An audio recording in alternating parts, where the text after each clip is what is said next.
तो हमारा next topic है properties of inter halogen compounds. ठीक है, तो इसमें प्रॉपर्टी में हम फर्स्ट प्रॉपर्टी देखेंगे जिसमें रिएक्शन पार्ट भी आएगा, थर्मल स्टेबिलिटी। तो thermal stability down the group क्या होने वाला है, it goes on decreasing. Why?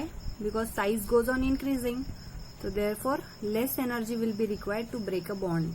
ठीक है, तो वो थर्मल स्टेबिलिटी क्या हो रहा है, डाउन द ग्रुप डिक्रीज हो रहा है। एक और रीजन है उसके लिए, एज इलेक्ट्रोनेगेटिविटी ऑल्सो डिक्रीजेस। ठीक है, इन case of this inter halogen compound या फिर हैलोजन कंपाउंड्स को हम बोल सकते हैं कि हम डाउन द ग्रुप जब जाते हैं तो क्या हो रहा है, इलेक्ट्रोनेगेटिविटी वैल्यू डिक्रीज हो रही है। बराबर, तो उसके लिए देखो ट्रेंड दिया हुआ है, CLF greater than ICL greater than IBR greater than BRCL greater than BRF। तो अब ट्रेंड या फिर कंपाउंड कोई भी देने दो, हमको इलेक्ट्रोनेगेटिविटी डिफरेंस हमारे लिए इम्पोर्टेंट है। तो आई थिंक बुक में मिस्टेक है, द करेक्ट सीक्वेंस ये होना चाहिए। क्यों? क्योंकि इसका रीजन देखो, Cl और F का इलेक्ट्रोनेगेटिविटी वैल्यू अगर हम लिखेंगे तो फ्लोरीन इज 4.0 लिखा है मैंने, और क्लोरीन कितना है 3.2। ओके, तो इनका डिफरेंस कितना आता है 0.8। Iodine is 2.7 and chlorine is 3.2, इनका डिफरेंस कितना आता है 0.5।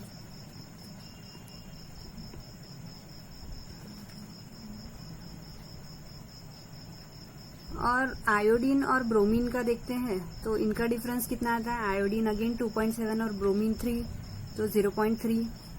ब्रोमीन और क्लोरीन का देखते हैं तो ब्रोमीन का 3 और क्लोरीन का इलेक्ट्रोनेगेटिविटी वैल्यू है 3.2, तो इन दोनों का डिफरेंस 0.2। और ब्रोमीन और फ्लोरीन को अगर करेंगे तो ब्रोमीन इज 3 और फ्लोरीन इज 4, तो 1 आ रहा है डिफरेंस। ठीक है, तो हम क्या बोल रहे हैं कि डाउन द ग्रुप डिक्रीज होगा, तो ट्रेंड ये होना चाहिए कि ब्रोमीन और फ्लोरीन के बीच में जो इलेक्ट्रोनेगेटिविटी डिफरेंस की वैल्यू कितनी है 1, क्लोरीन और फ्लोरीन के बीच में की वैल्यू कितनी है 0.8, आयोडीन और क्लोरीन के बीच की वैल्यू कितनी है 0.5, इसके बाद में आयोडीन और ब्रोमीन का 0.3, और लास्टली ब्रोमीन और क्लोरीन का कितना है 0.2, है ना। तो according to this difference in the values, electronegativity value का जो डिफरेंस है उसके अकॉर्डिंग ये ट्रेंड होना चाहिए। ठीक है, BRF greater than CLF greater than ICL greater than IBR greater than BRCL। इसी सीक्वेंस को थोड़ा ध्यान रखना पड़ेगा, क्वेश्चन पूछते हैं MCQ क्वेश्चन में जरूर पूछते हैं, मीन्स ज्यादा करके पूछते हैं इस टाइप के क्वेश्चन, तो आप लोगों को उसकी इलेक्ट्रोनेगेटिविटी वैल्यू निकालते आनी चाहिए। और ये जो ट्रिक है या हिंट बोल सकते हैं हम, इसको हमको ध्यान में रखना है कि thermal stability decreases as electronegativity value decreases. Okay, और एक और इसमें और भी कंपाउंड देख सकते हैं जो ट्राईहैलाइड के हैं, आयोडीन और ट्राईफ्लोराइड जो भी है।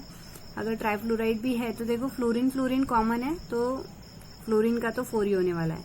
यहाँ पे 2.7, 3 और 3.2 है ना, तो वैल्यू देखो क्या हो रही है, डिफरेंस की वैल्यू क्या हो रही है,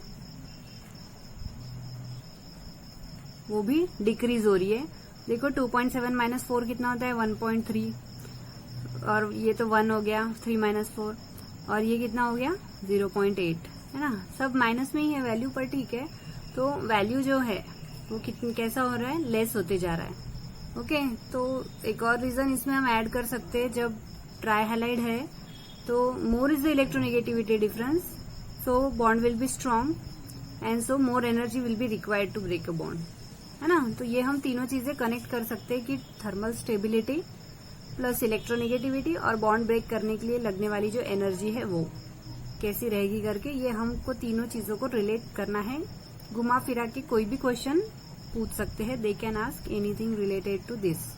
तो कंसेप्ट आपको समझना है अच्छे से कि क्या बोल रहा है कंसेप्ट। ओके, इसके बाद में आई होप ये समझ गया हो सबको। इसके बाद में नेक्स्ट है hydrolysis. Hydrolysis gives oxo acids. ठीक है, हमने ऑक्सो एसिड्स देखे थे, हाइपोहेलस, हेलस, हैलिक एसिड, है ना। तो वो oxo acids as a product मिलने वाले on hydrolysis of this inter halogen compound. ठीक है, चार्ट में हमने देखा था। तो फर्स्ट अगर BrCl जो है मीन्स ब्रोमीन मोनोक्लोराइड का अगर हाइड्रोलिसिस होता है तो वो हमको क्या दे रहा है, HOBr plus HCl। Okay, HOBr का नाम क्या रहेगा, हाइपोब्रोमस एसिड। क्या रहेगा नाम, हाइपोब्रोमस एसिड। ठीक है। सेकेंडली फिर से अगर ICl का हाइड्रोलिसिस हो रहा है तो it will give us halic acid, है ना। इसका नाम है iodic acid, halic acid general term बोल दिया मैंने, यहाँ पर आयोडीन है इसलिए इसका नाम क्या रहेगा, iodic acid. Okay, this will be iodic acid HiO3। Side product में बाकी सब निकलेंगे, HCl और मॉलिक्यूलर आयोडीन निकलेगा। किसका केस है ये, in case of ICl। Same case trihalide के साथ भी है, ICl3 के साथ में भी अगर वाटर से करेंगे तो it is forming again HiO3, same iodic acid, और HCl और ICl यहाँ पे साइड प्रोडक्ट निकलने वाला है। देखो वहां पे मॉलिक्यूलर आयोडीन था क्योंकि नंबर ऑफ मॉलिक्यूल्स कम है, और यहाँ पे ICl3 है इसलिए आयोडीन क्लोरीन को लेकर निकल रहा है। ICl मीन्स मोनोक्लोराइड भी साथ में एज ए साइड प्रोडक्ट निकल रहा है। तो ये डिफरेंशिएटिंग पॉइंट ध्यान में रखना है। ठीक है, तो this was hydrolysis of inter halogen compound. क्या होता है, क्या फॉर्म करते हैं, ऑक्सो एसिड्स फॉर्म करते हैं वो। ठीक है, चार्ट में हमने ऑक्सो एसिड्स देखे हैं, हाइपोब्रोमस, हाइपोहैलस, हैलस, हैलिक एसिड, ये सारे हमने एग्जांपल्स प्रीवियस जब हैलोजन का पढ़े थे उसमें चार्ट में देखे थे। अगर नहीं याद आ रहा है तो फिर से वो चार्ट देखो और फिर यहाँ पर भी देखो, लिंक करके पढ़ो तो स्टूडेंट्स अच्छी से आएगा समझ में कि हम क्या पढ़ रहे हैं, और कंसेप्ट भी और ज्यादा क्लियर होते जाएगा अपने को। Okay, so our next topic, next reaction is disproportionation reaction. देखो नाम ही है डिसप्रपोर्शनेशन, मतलब प्रपोर्शन में नहीं है। ठीक है, प्रोडक्ट जो फॉर्म होंगे वो प्रपोर्शनेट नहीं होंगे, और इसका एक और नाम है ऑटो आयनाइजेशन। ठीक है, मतलब सेल्फ आयनाइजेशन होता है। इस टाइप का एक रिएक्शन हमने पहले भी देखा था, यहाँ पर भी है वो।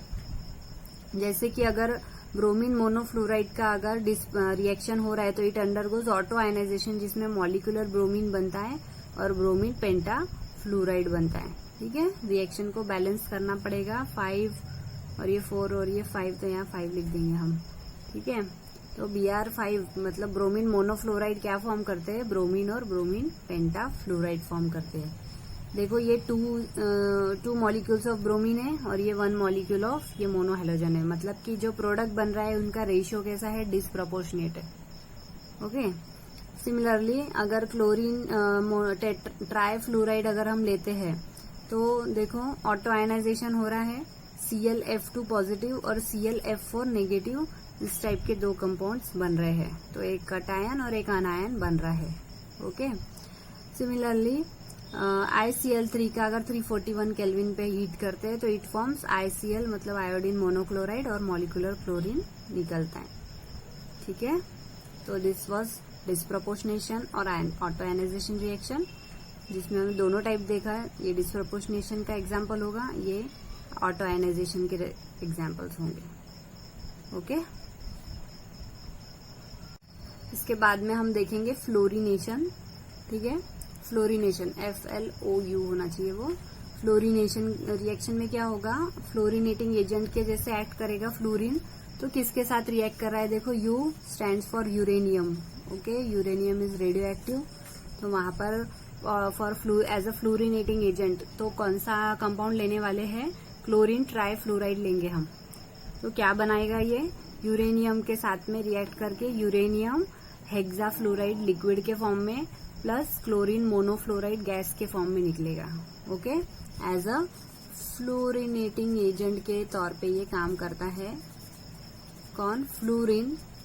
It reacts with uranium. ठीक है, यूरेनियम के साथ में रिएक्ट कर रहा है और क्या क्या फॉर्म कर रहा है, यूरेनियम हेक्साफ्लोराइड जो कि लिक्विड स्टेट में फॉर्म होगा, और क्लोरीन मोनोफ्लोराइड जो कि गैसियस स्टेट में फॉर्म होगा।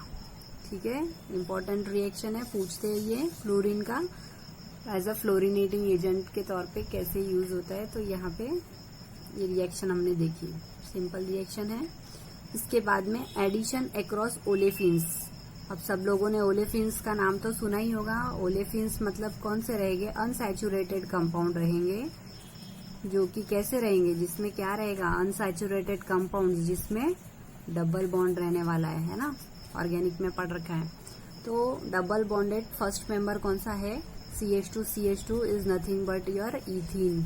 इथिन को जब हम आयोडीन मोनोक्लोराइड के साथ रिएक्ट करा रहे तो क्या होता है, ऑब्वियसली एडिशन रिएक्शन है, और अगर सिंपल एडिशन हो रहा है तो डबल बॉन्ड के अक्रॉस होगा, double bond will get convert to single bond, जिसमें क्या होगा, दोनों जो कार्बन के बीच का डबल बॉन्ड है वो सिंगल बॉन्ड में कन्वर्ट हो जाएगा, है ना। तो दो हाइड्रोजन वैसे की वैसे ही, एक और वैलेंसी सेटिस्फाई होनी चाहिए, कार्बन की 4 रहती है वैलेंसी, तो यहाँ पे 1, 2, 3 और 4th एटम कौन सा रहेगा, एलिमेंट बोल सकते हैं आयोडीन, और यहाँ पे भी 1, 2, 3 और अगर दूसरा जो है हमारा हैलोजन क्लोरीन वो रहेगा। तो ये एक एडिशन प्रोडक्ट बनेगा इसका। अकॉर्डिंग टू इसका नॉमेनक्लेचर के लिए हम बोल सकते हैं कि क्लोरीन पहले आएगा क्योंकि Cl है, और फिर बाद में आयोडीन है, तो इसका नाम हो जाएगा क्लोरो आयोडो इथेन। क्यों, क्योंकि सिंगल बॉन्ड में हो गया है सब कुछ, तो पेरेंट जो चेन है, पेरेंट मॉलिक्यूल क्या रहने वाला, इथेन, और according to IUPAC alphabetical order में चलना चाहिए, तो क्लोरो आयोडो इथेन, ओके, इसका नाम रहेगा। तो ये सारी थी रिएक्शंस। इसके बाद में हम देख लेंगे इसके यूजेस। सिंपल यूजेस है ICl जो है, ठीक है, मोनो हैलाइड्स जो है, जिसमें ICl ये हमने पहले भी देखा था, it is use to determine the iodine value of oils, ठीक है, ICl आयोडीन वैल्यू डिटरमाइन करने के लिए यूज होता है। ऑल्सो आयोडीन कहाँ पर रहता है हमारे बॉडी में, थायराइड ग्लैंड्स में, it is important to maintain that thyroxine hormone, okay, इसीलिए बोलते हैं कि हमारा आयोडीन लेवल अच्छा होना चाहिए, बराबर होना चाहिए, प्रॉपर होना चाहिए, हमको ना ज्यादा नमक खाना चाहिए ना ज्यादा कम नमक खाना चाहिए, आयोडाइज सॉल्ट जो हम यूज करते हैं, ओके, वहां पे भी आयोडीन आता है। तो next, as a catalyst for oxidation of AS is arsenic, ठीक है, इसका ऑक्सीडेशन करने के लिए एज अ कैटलिस्ट भी यूज होता है ये interhalogen compound ICl। Also for the preparation of other polyhalides, है ना, इससे हम दूसरे पॉलीहैलाइड्स भी बना सकते हैं, रिएक्शंस में भी हमने देखा, ठीक है। तो तीनों सिंपल यूजेस है इसके, एक तो आयोडीन वैल्यू डिटरमाइन करने के लिए ऑयल्स में, as a catalyst for oxidation of arsenic, and for preparation of polyhalides, okay.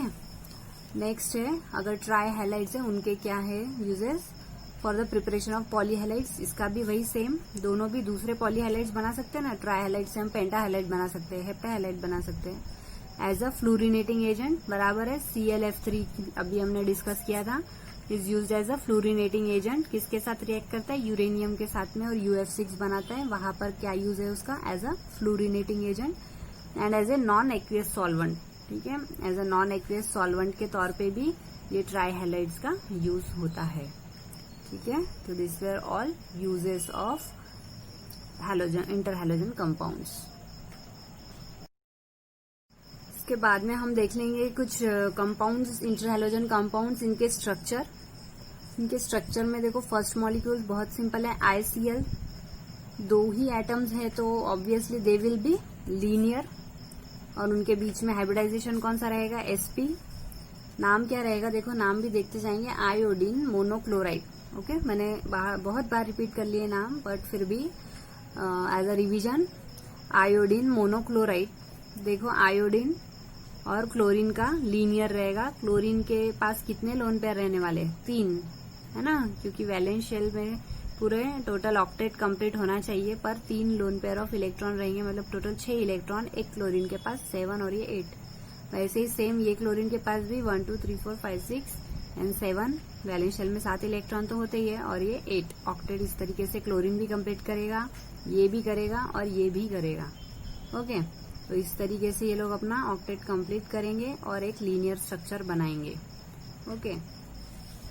Next is ClF3, ठीक है, क्लोरीन, देखो शायद से बुक में भी इसका प्रिंटिंग मिस्टेक है, it should be chlorine, Ne, chlorine trifluoride, जिसका कैसा शेप रहने वाला है, बेंड टी शेप या फिर टी शेप भी बोल सकते हैं। कितने देखो है, 3 + 1 4 है, तो मतलब 4 एटम्स जो है वो पार्टिसिपेट कर रहे हैं इन ओवरलैपिंग, तो हाइब्रिडाइजेशन भी 4 सबशेल्स का ही रहना चाहिए। तो इसमें कौन से पार्टिसिपेटिंग रहने वाले, sp3d, है ना। अगर 3 रहते तो sp3 ही होता था, पर यहाँ पे 3 + 1 4 है, तो 4 एटम्स पार्टिसिपेट कर रहे हैं, वैलेंस शेल के इलेक्ट्रॉन्स पार्टिसिपेट कर रहे हैं, तो हाइब्रिडाइजेशन क्या हो जाएगा sp3d। ओके 1 रहता है पर हम नहीं लिखा तो भी चलेगा। तो देखेंगे इसका स्ट्रक्चर टी शेप का होना चाहिए। देखो इसको ऐसा करके देखेंगे तो टी दिखेगा, पर ऐसा इसलिए बताया क्योंकि हमको लोन पेयर कहाँ बताना है, इक्वेटोरियल पोजीशन पे।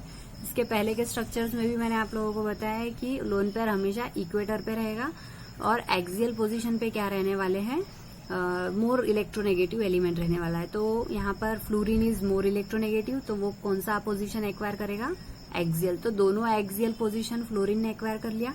उसके बाद तीसरा फ्लोरीन आएगा इक्वेटोरियल पोजीशन पे और बाकी बचे हुए जो 2 लोन पेयर है वो भी इक्वेटोरियल पोजीशन पे आएंगे।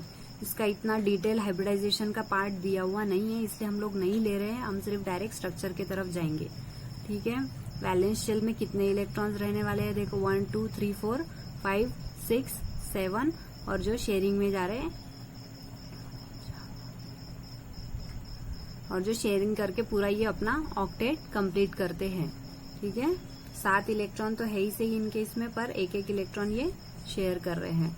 तो क्या बोलेंगे, कितने लोन पेयर ऑफ इलेक्ट्रॉन है, 2 लोन पेयर ऑफ इलेक्ट्रॉन है, 2 लोन पेयर ऑफ इलेक्ट्रॉन है इनके पास में। ClF3 बेंट टी शेप ये फॉर्म कर रहे हैं। इसको हम ऐसा भी बोल सकते हैं 1 2 3 4 5 6 7 8, है ना। इस तरीके से भी ये अपना ऑक्टेट कंप्लीट कर रहे हैं करके। सेम हम BrF3 के लिए भी देखेंगे। इसका जैसे sp3 हाइब्रिडाइजेशन होता है तो हम क्या बोलते हैं कि इसके लिए भी एप्लीकेबल रहेगा ये, it should B trigonal bipyramidal. ठीक है, बायपिरामिडल ऐसा ये होना चाहिए sp3d के लिए। तो बट ये बेंट टी शेप क्यों फॉर्म कर रहा है ना, कुछ उसके पीछे रीजन होगा। तो उसके पीछे रीजन क्या है, this 2 loan pair of electron. यहाँ पे भी क्या रहने वाले हैं, 2 लोन पेयर ऑफ इलेक्ट्रॉन रहने वाले, क्योंकि अटैकिंग हैलाइड कितने हैं 3 और बचे हुए जो पेयर्ड इलेक्ट्रॉन बचे वो कितने हैं 2। ठीक है, उसके वजह से क्या होगा, रिपल्शन होगा। रिपल्शन होने की वजह से क्या होगा, ट्राइगोनल बायपिरामिडल जो है वो बेंट टी शेप में चेंज हो जाएगा। Okay, TBP। ये लोन पेयर जो है ये इस साइड के जो मॉलिक्यूल्स है उनको उधर उधर पुश करेगा। ठीक है, तो इस वजह से बेंट टी शेप इसकी ज्योमेट्री हो जाएंगी। इसके बाद में BrF5। BrF5 मतलब कितने हैं एटम, 6। तो जब 6 एटम होते हैं या फिर कोऑर्डिनेशन नंबर जब 6 होता है तो कौन सा ज्योमेट्री होता है, ऑक्टाहेड्रल। लेकिन यहाँ पर ऑक्टाहेड्रल नहीं है, यहाँ पर क्या है, square pyramidal. Again the same reason, because of presence of this lone pair of electron. 1 lone pair of electron present है यहाँ पे, 1 लोन पेयर ऑफ इलेक्ट्रॉन। उसके वजह से क्या होगा, जो ऑक्टाहेड्रल फॉर्म होना चाहिए था उसके जगह पर क्या है, स्क्वायर पिरामिडल। ठीक है, ये इसको हम पिरामिड टाइप का भी बता सकते हैं। देखो मैं इससे मार्क कर देती हूँ तो थोड़ा और समझ में आ जाएगा। ये पिरामिड जैसा लग रहा है। ठीक है, एक पिरामिड बना हुआ है दूसरे एफ से और वो लोन पेयर है अलग, तो इनको इधर साइड में पुश करेगा ये। ओके, दूसरे एटम्स को। तो स्क्वायर पिरामिडल और हाइब्रिडाइजेशन क्या रहने वाला है, sp3d2, क्योंकि देखो 6 है टोटल, तो 1 + 3 4 4 + 2 6, तो क्या रहेगा हाइब्रिडाइजेशन sp3d2। ओके, ऑक्टाहेड्रल के केस में ये ज्योमेट्री समझ में आई सबको, स्क्वायर पिरामिडल। सेम केस किसका रहेगा, ClF5 फ्लोरीन पेंटाफ्लोराइड का। ठीक है, यहाँ पेंटा होना चाहिए, मैंने गलती से लिख दिया, यू शुड बी पेंटाफ्लोराइड। अगेन इसका भी वही केस है, ऑक्टाहेड्रल होना चाहिए था क्योंकि 6 है एटम टोटल, पर क्या हो गया, स्क्वायर पिरामिडल हो गया। सेम ज्योमेट्री, ये भी ऐसे पिरामिड शेप फॉर्म करने वाला है। और क्यों नहीं हुआ ये, बिकॉज ऑफ दिस ऑक्टाहेड्रल क्यों नहीं हुआ, because of this lone pair of electron. Same है दोनों का। IF7 मतलब पेंटागोनल बायपिरामिडल। ठीक है, आयोडीन हेप्टाफ्लोराइड इसका एग्जाम्पल है ये। इसका जो हाइब्रिडाइजेशन क्या रहेगा, देखो 8 है टोटल, तो sp3d3 3 +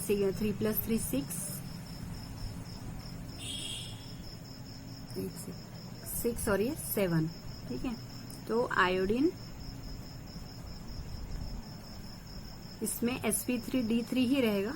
ठीक है, 7 फ्लोरीन मॉलिक्यूल्स एक आयोडीन को अटैक करेंगे तो देखो पेंटागोनल बायपिरामिडल, ठीक है, एक पेंटागन बनाएंगे हम जिसमें 5 फ्लोरीन मॉलिक्यूल्स अटैच रहने वाले और बाय पिरामिडल मतलब 2 पिरामिड्स पे या फिर 2 एक्सियल पोजीशन पे कौन रहेगा, अगेन फ्लोरीन, क्योंकि वो ज्यादा इलेक्ट्रोनेगेटिव है। ठीक है, वैसे तो सब कुछ सेम ही है, IF7 ही है, पर फिर भी एक पॉइंट टू बी नोटेड कि एक्सियल पोजीशन पे मोर इलेक्ट्रोनेगेटिव एटम रहता है। ठीक है, इसके बाद में एक लास्ट पार्ट है ये टॉपिक का, ऑक्सीडेशन स्टेट, बहुत इंपॉर्टेंट है। और आई होप कि इतने सारे टॉपिक पढ़ने के बाद अब आप लोगों को तो ये आ गया होगा कि हमको ऑक्सीडेशन स्टेट अगर निकालना है तो हम लोग को वैलेंस शेल कॉन्फ़िगरेशन देखना इज अ मस्ट, है ना। तो इसका ऑक्सीडेशन स्टेट कितना है, वैलेंस शेल कॉन्फ़िगरेशन कितना है, NH2NP5, मतलब maximum 7 electron it can give. पर वो देता है क्या, सिर्फ एक ही देता है, आयोडीन ही, बाकी मतलब आयोडीन ही ये +7 का कंपाउंड फॉर्म करता है, बाकी और कोई नहीं फॉर्म करते because of the size issue. ठीक है, साइज के प्रॉब्लम के वजह से। तो देखो oxidation state of central halogen, है ना, जो सेंट्रल एटम है उसका ऑक्सीडेशन नंबर देख रहे हैं हम। तो मैक्सिमम क्या फॉर्म हो सकता है इसमें, +7, है ना। तो जब +7 रहेगा तो उसमें कोई लोन पेयर ऑफ इलेक्ट्रॉन रहेगा क्या, नहीं रहेगा, क्योंकि मैक्सिमम 7 का ही है कैपेसिटी, 7 इलेक्ट्रॉन ये दे सकता है, तो लोन पेयर एक भी नहीं रहेगा। और उसका एग्जाम्पल है IF7। ठीक है, अभी स्ट्रक्चर भी हमने देखा इसका।